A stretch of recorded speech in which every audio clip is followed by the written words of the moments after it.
In this episode, we will explore a 500-year-old church south of the border where the conquistador Coronado and Aztec Emperor Montezuma's son are both laid to rest.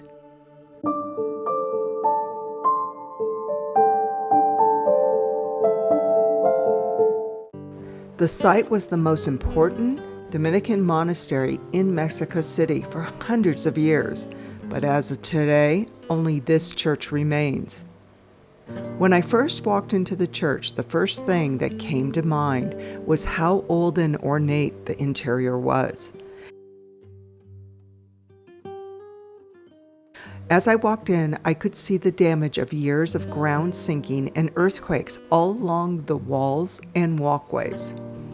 A simpler and smaller church was first built here around 1530.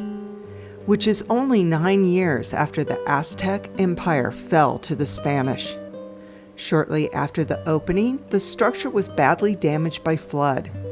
The city and Aztec Empire were built on a lake out of mud and grass, so sinking and floods have haunted the city for centuries. So this church has been destroyed or damaged more than once by floods or other natural disasters. After the last flood of the 18th century, the church was rebuilt with even more lavish and ornate interior, making the church an 18th century Baroque-style church. This third incarnation of the church was finished in 1736. During the Reforma period of the mid-19th century, most of the monastery's assets were seized and many were damaged. Construction of the street next to the church destroyed the monastery and surrounding chapels. The other thing that is noticeable is how many burial vaults there are in the church. Most notable is said to be Pedro de Montezuma, a son of Montezuma II. Don Pedro Montezuma became a nobleman and had children that carried the Montezuma name to this day. Historical records show that 2 prominent sons carried on the noble lineage in Spain, and there are also descendants in Mexico. So the Aztec Empire's line is still alive and well. In 1539, Don Pedro was granted a coat of arms in recognition of his status as the son of Montezuma II. Later, he was also granted an annual sum from the crown. Don Pedro Montezuma died in 1570. The Spanish crown continued to recognize his noble lineage. His grandson was granted the title Count, which was later upgraded to Duke of Montezuma in 1865, a title that still exists today. Holders of this title have been prominently involved in Spanish society over the centuries. According to the family historian, there are between 600 and 700 living descendants of Emperor Montezuma in Mexico and 350 living in Spain as of 2020. It is not known where Don Pedro is buried.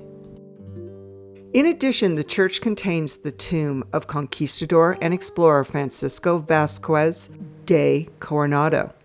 He is well known for having explored what is known today as the United States Southwest. The expedition went as far as northern Kansas, and they were the first Europeans to see the Grand Canyon.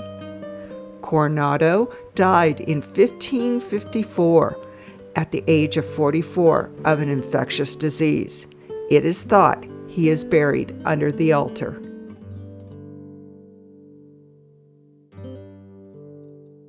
There are 68 known burials in the church that date back to the mid-15th century. Several do not have plaques anymore, and some can be found all along the walls of the church. One thing that struck me with the ornate altar was that it was still intact. The main altarpiece is by a renowned Mexican artist. The Christ statue within it is the oldest image in the church. Dating from the 16th century, it was made of plaster of corn stalks. According to legend, the statue was donated to the Dominicans by a pair of angels.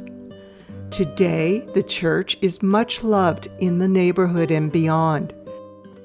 The temple of Santo Domingo receives many tourists that want to take a glimpse into one of the oldest churches in Mexico City.